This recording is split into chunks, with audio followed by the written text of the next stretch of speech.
Hello. হ্যাঁ, তুমি কি আজ ফিরছো না? হ্যাঁ, তুমি কি জেনেছো সব? হ্যাঁ, মা বলেছে।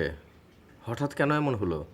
যখনই বাবা দেখলেন তিনি সুস্থ হয়ে ফিরে আসার পর তার মেয়েদের সংসারে এত অশান্তি, তখন সেটা তিনিই ভালো বলতে পারবেন। এটা করা তার জন্য ঠিক হয়েছে কিনা।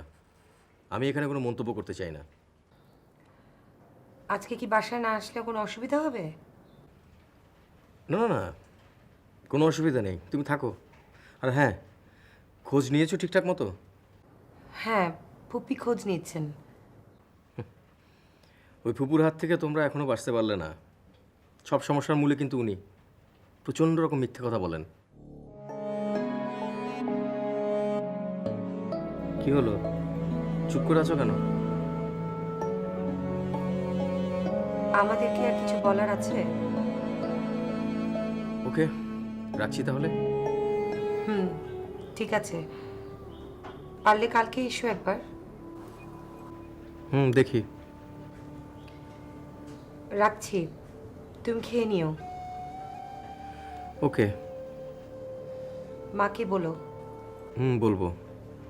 ওকে, বাই। বাই।